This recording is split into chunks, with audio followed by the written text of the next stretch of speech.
সকল সুখ বুঝি তোর কপালে। ও মদিনা রে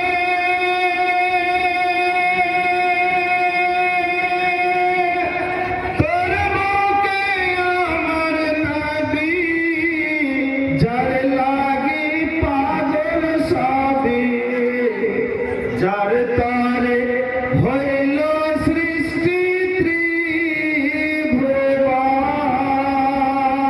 জোরে বলো সুবহানাল্লাহ। ও মদিনা রে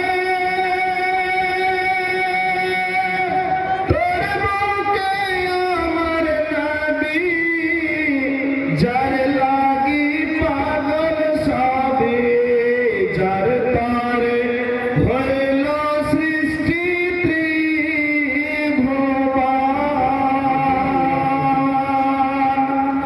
কাঁদি আমি সারাক্ষণে, কখন যাব সেখানে। কাঁদি আমি সারাক্ষণে, কখন যাব সেখানে। সহে না আর পরানে। ও মদিনার মাটি রে সকল সুখ বুঝি তোর কপালে। ও মদিনা রে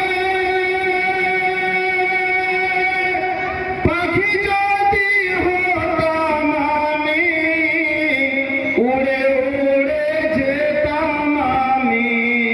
থাকত না মানে কোনো যন্ত্রণা।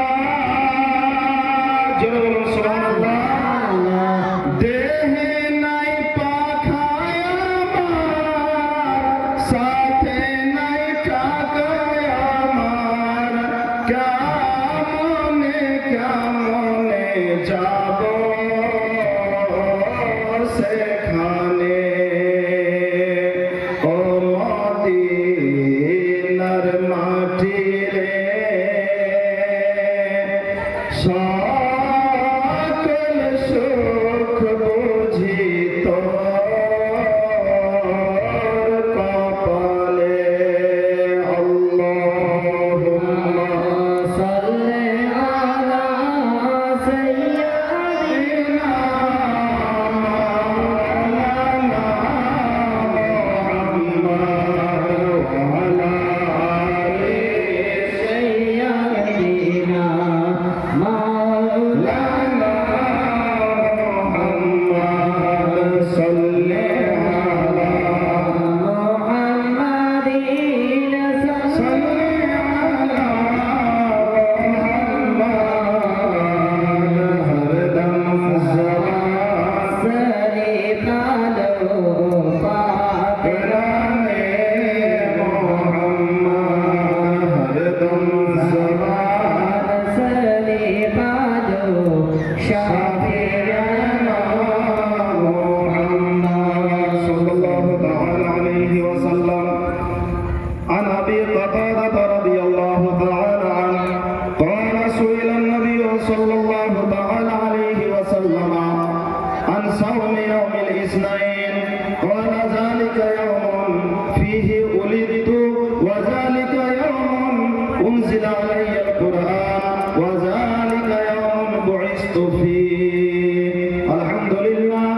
যাবতীয় প্রশংসা, গুণগান, গুণকীর্তন, গুণভজন সেই মহারব্বুল আলামিন ওয়াহদাহু লা শারীক আল্লাহ তাবারাকা ওয়া তাআলার দরবারে নিবেদিত, যে আল্লাহ ঈদে মিলাদুন নবী উপলক্ষে এই সল্লাপাড়ার যুবক বৃন্দকে আল্লাহকে সন্তুষ্ট করার জন্য কিয়ামতের মাঠে তার নবীর শাফাআত পাওয়ার উদ্দেশ্যে সেই নবীকে ভালোবেসে তার জন্মদিনকে স্মরণ করে এই মাহফিলের আয়োজন করেছেন সকলে সেই মহান আল্লাহর শুকরিয়া জ্ঞাপন করে একবার সুউচ্চ স্বরে গলায় গলা মিলিয়ে পাঠ করুন আমার সঙ্গে আলহামদুলিল্লাহি রাব্বিল আলামিন।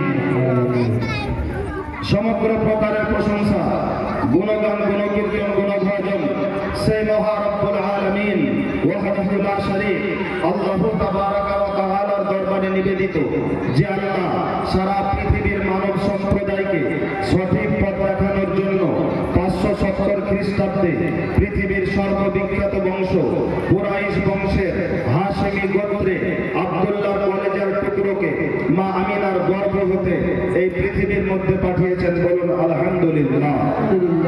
সমগ্র প্রকারের প্রশংসা, গুণগান, গুণকীর্তন, গুণভজন সেই মহা রব্বুল আলামিন ওয়াহদাহু লা শারীক আল্লাহু তাবারাকা ওয়া তাআলার দরবারে নিবেদিত, যে আল্লাহ কোন শব্দের দ্বারা 18,000 মাখলুকাতকে সৃজন করে মানব জাতিকে আশরাফুল মাখলুকাতের উপাধি দিয়ে পৃথিবীর মধ্যে পাঠিয়েছেন। বলুন আলহামদুলিল্লাহ।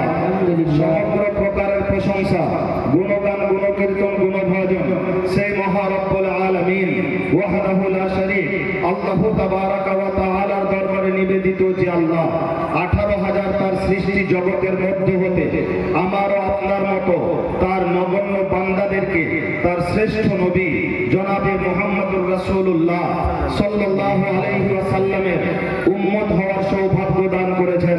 সকলে বলুন আলহামদুলিল্লাহ। তারপরে পরে শান্তির সুগন্ধের ধারা প্রবাহিত হোক, অসহায়ের সাহায্যকারী, পাপী তাপীদের সুপারিশকারী, দুই জগতের সম্মান, সমস্ত সৃষ্টির প্রতি দয়াবান, দুঃখীদের দুঃখ মোচনকারী, পর পারের কাণ্ডারী, হাসরের ময়দানে পতাকাধারী, উভয় জগতের অধিকার প্রাপ্ত, সৃষ্টির সাম্রাজ্য যার নূরে পরিব্যাপ্ত, বিশ্ব মুসলিমের প্রেম কেন্দ্র, যেনার নাম মুস্তাফা, যেনার নাম মুর্তজা, যেনার নাম ইয়াসিন ও তাহা, যেনার নাম এখানে ওখানে জমিন ও আসমানে হাদিস ও কোরআনে, যেনার নাম সারা বিশ্ব জগতের মুমিন মুসলমানের জানে প্রাণে নয়নে ও সফরে, সেই কালী কামলিওয়ালা যার হাতে জান্নাতের তালা, যার নামে গাঁথে সারা বিশ্ব জগৎ দরুদ এবং সালামের মালা, যিনি মক্কার সরকার, মদিনার তাজদার, দয়ার অবতার, রহমতের ভান্ডার, পাপীদের উদ্ধার কর্তা, মরুর উদ্ধার চিতা, বিশ্ব নিখিলের মহান নেতা, আব্দুল মুত্তালিবের শ্রেষ্ঠ পোতা জনাবে মুহাম্মদুর রাসূলুল্লাহ সাল্লাল্লাহু তাআলা আলাইহি ওয়াসাল্লামের উপরে লক্ষ কোটি দরুদ এবং সালাম, শান্তির ধারা বর্ষিত হোক। সকলে উচ্চ স্বরে বলুন আল্লাহুম্মা আমিন। বিরাদরানে ইসলাম, আমরা বড় সৌভাগ্যবান যে নবীর মিলাদের মাহফিলে উপস্থিত হতে পেরেছি। আমরা বড় সৌভাগ্যবান যে নবীর মিলাদের মাহফিলে উপস্থিত হতে পেরেছি। এই মাহফিল সম্পর্কে বলা হয়ে থাকে, जहां जिक्र हबीब होता है खुद खुदा वहां करीब होता है, और उस महफिल में बैठने वाले आदमी खुश नसीब होता है। যে মাহফিলে জিক্রে হাবিব হয়, হাবিব হচ্ছে মুহাম্মদ সাল্লাল্লাহু আলাইহি ওয়াসাল্লামের একটি গুণবাচক নাম। যেমন আল্লাহর গুণবাচক নাম রহমান, রহিম, গফফার, সত্তার, হাকিম, খবীর, আলিম, জব্বার, কাহ্হার, এগুলো সব হচ্ছে আল্লাহর গুণবাচক নাম। একটা হলো সত্তাবাচক নাম, সেটা হলো আল্লাহ। সেম অনুরূপ ব্যাপার হলো আমার নবীর ক্ষেত্রে, যেমন কাসিম নবীর গুণবাচক নাম, যেমন হাবিব নবীর গুণবাচক নাম। তো বলা হলো যাহা জিক্রে হাবিব হোতা হ্যায়, জিক্র মানে আলোচনা, স্মরণ করা। তো যেই মাহফিলে নবীকে স্মরণ করা হয়, যে মাহফিলে নবীর জিকির ও আজকার করা হয়, খুদ খুদা ওহা করিব হোতা হ্যায়, ওই মাহফিলে স্বয়ং আল্লাহ নিকটবর্তী হন। জোরে বলুন। और उस महफिल में बैठने वाले आदमी, और সেই মাহফিলে যারা উপস্থিত থাকবেন, বসে থাকবেন, তারা কি খুশ নসিব হতা है, তারা ভাগ্যবান। তারই জন্য আল্লাহ তাআলা ওই মাহফিল তাদের নসিবে জুটিয়ে থাকেন। আর এই মাহফিলের ব্যাপারে, আমার নবীর মাহফিলের ব্যাপারে ইমামে আহলে সুন্নাত আজিমুল বরকত মুজাদ্দিদে দ্বীন ও মিল্লাত ইমামে আহমদ রাজা খান ফাজিলে বেরেলভী আলাইহি রহমত ওয়া রিদওয়ান বলেছেন, বা खुदा यही है खुदा का दर। जुड़े बोलूं सुभान अल्लाह। बा खुदा यही है खुदा का दर, नहीं और कोई मफर मकर जो वहां से हो यही आके हो, जो यहाँ नहीं तो वहां नहीं। जुड़े बोलूं सुभान अल्लाह। বুঝতে পারলেন না? এবার বুঝালে ভালো বুঝে যাবেন। আল্লাহর বিশিষ্ট একজন বান্দা মুজাদ্দিদে দ্বীন ও মিল্লাত ইমামে আহলে সুন্নাত ইমামে আলা হযরত তিনি আমার নবীর দরবারের প্রশংসা করে বলেছেন, বা খুদা, খুদার কসম করে আমি বলি, বা খুদা यही है खुदा का दर। আমার নবীর দরবারই হলো আমার আল্লাহর দরবার। বা খুদা यही है खुदा का दर। যিনি 50,000 কিতাব লিখে গেছিলেন সেই ইমামে আহলে সুন্নাত বলছেন, খোদার শপথ নিয়ে আমি বলছি, নবীর দরবারটাই হলো আল্লাহর দরবার, নেহি আর কোই মফর মকার। নবীর দরবার বাদ দিয়ে পৃথিবীর সমস্ত দরবারের যদি আপনি চক্কর লাগান আল্লাহর দরবার বলে, তাহলে কোনটাই সাকসেসফুল দরবার আল্লাহর পাবেন না। তো जो वहां से हो यही आके हो, যে ব্যক্তি আল্লাহর নৈকট্য লাভ করার উদ্দেশ্য নিয়ে পৃথিবীতে বিরাজমান করে, সে নবীর আগে হয়ে যাও। জোরে বলুন সুবহানাল্লাহ। जो वहां से हो यही आके हो, जो यहाँ नहीं तो वहां नहीं। যে আমার নবীর হতে পারবে না সে আল্লাহর কোনদিন হতে পারবে না, না ইহ জগতে পারবে না পর জগতে পারবে। বেরাদরান ইসলাম, যাই হোক, আমি আমার ক্ষুদ্র জ্ঞান নিয়ে ইসলাম ধর্মের মহাধর্মগ্রন্থ পবিত্র আল কোরআনুল মুকাদ্দাস থেকে অতি মশহুর ও মারুফ সুবিখ্যাত 3টি আয়াতে কারিমা পাঠ করার সৌভাগ্য অর্জন করেছি। আর সেই আয়াতকে সংলগ্ন করে, সেই আয়াতকে সম্মুখে রেখে আল্লাহর নবীর একটি হাদিস পড়েছি। আল্লাহ যদি তৌফিক এনায়াত করেন, আল্লাহ যদি তৌফিক দান করেন, তো অতি ছোট্ট ছোট্ট ভাষায় আপনাকে হাদিস ও কোরআন থেকে বোঝাবো যে আপনি এই লাখ লাখ টাকা খরচা করছেন, আল্লাহ তাবারাক ওয়া তাআলার কি এই বিষয়ে আদেশ আছে? আল্লাহর নবী কি করেছেন? তার সাহাবীরা কি করেছেন?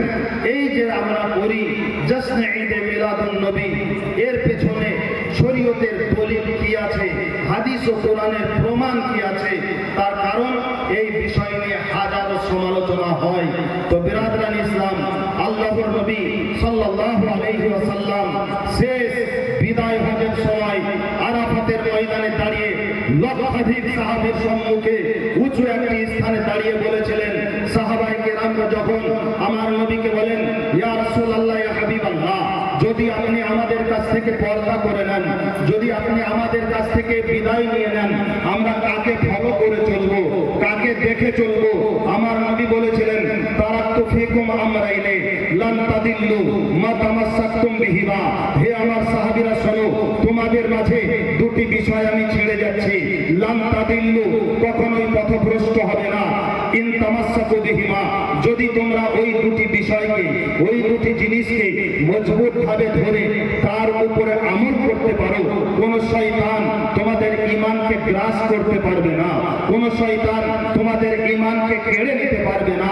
আল্লাহর নবী বললেন, ওই দুটি বিষয়ের মধ্যে প্রথম নম্বর হলো কিতাবুল্লাহ, অর্থাৎ পবিত্র কোরআন। জোরে বলুন সুবহানাল্লাহ।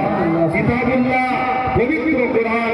আর দ্বিতীয়টার ব্যাপারে আমার নবী বললেন, ওয়া সুন্নতি, আমার হাদিস। অতএব হাদিস ও কোরআনের মধ্যে যদি আমরা পাই মিলাদুন নবী কোন বিষয়, তাহলে আমরা করবো না? হ্যাঁ, হদিতে হবে, করবো না? করবো।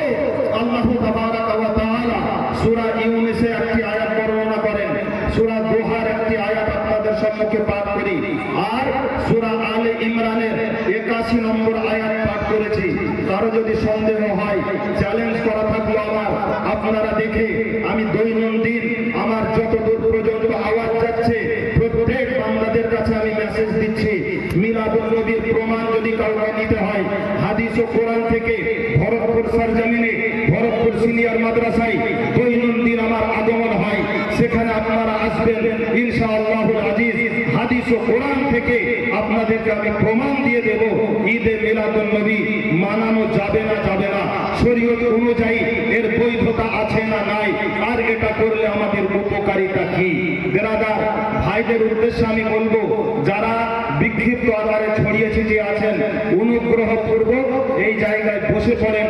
অনেক মূল্যবান কথা আজকে আপনাদের সম্মুখে আমি তুলে ধরব। প্রথম নম্বর আয়াত,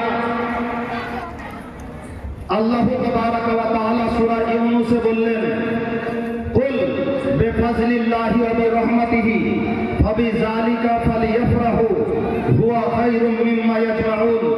এই আয়াতের অতি সহজ সরল বাংলায় অনুবাদ হলো, অর্থ হলো, মানে হলো, হে আমার নবী, দুনিয়ায় তোমার উম্মতদের জানিয়ে দাও, বেফাজলিল্লাহ, আল্লাহু তাবারাক ওয়া তাআলার ফজলে, আল্লাহু তাবারাক ওয়া তাআলার অনুগ্রহে কোন দয়া, কোন নিয়ামত, কোন রহমত তোমাদের কাছে যখন আসবে, ফাবিযালিকা, তখন সেই নিয়ামতের উদ্দেশ্য, সেই নিয়ামতের শুকরিয়া জ্ঞাপনার্থে কি করো, ফালিয়াফরাহু, খুব খুব খুশি মানাও, খুব খুব আনন্দ প্রকাশ করো। নিয়ামত পাওয়ার পরে তার একটা শুকরিয়া করতে হয় না, হয় না? শুকরিয়া করতে হয়।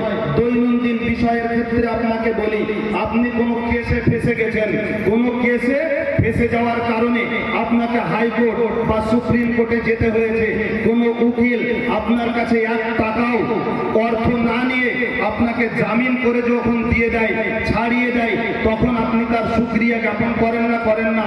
ভাই, আপনার ধন্যবাদ, আপনি আমার বিনা অর্থ ব্যয়ে এত বড় কেস থেকে পরিত্রাণ দিলেন। তাহলে ওই কেস থেকে পরিত্রাণ দেওয়াটা আপনার ক্ষেত্রে মঙ্গলময়, যার কারণে আপনি ওই উকিলের শুকরিয়া জ্ঞাপন করলেন না, করলেন না। উদাহরণস্বরূপ আরো বলি, রাস্তায় চলতে চলতে আপনার মোটরসাইকেল অথবা সাইকেল খারাপ হয়ে গিয়েছে, কোনো একজন ভাই এসে আপনার চেনটা লাগিয়ে দিল, বা মোটরসাইকেলের তেল কোথা থেকে ব্যবস্থা করে এনে পেট্রোল ভরে দিয়ে আবার মোটরসাইকেলটা চালিয়ে দিল, আপনি ওই ব্যক্তির শুকরিয়া আদায় করবেন না, করবেন না? আপনি বিপদে পড়েছিলেন, আসানি চলে আসলো, তার শুকরিয়া জ্ঞাপন করছেন। আল্লাহ তাবারাক ওয়া তাআলা বলছেন যে আমার পক্ষ থেকে কোনো দয়া, আমার পক্ষ থেকে কোনো অনুগ্রহ, হে আমার বান্দারা, তোমরা যখন পাবে, পাবে জালিকা, তখন তার শুকরিয়া জ্ঞাপনার্থে, তখন আল্লাহকে সন্তুষ্ট করার জন্য আল্লাহর শুকরিয়া জ্ঞাপন করে কি করো, পাবে জালিকা ফালিয়াফরাহু, তাদের উচিত যে খুব খুব যাতে তারা আনন্দের প্রকাশ করে, তারা খুব খুব আনন্দের প্রকাশ করে।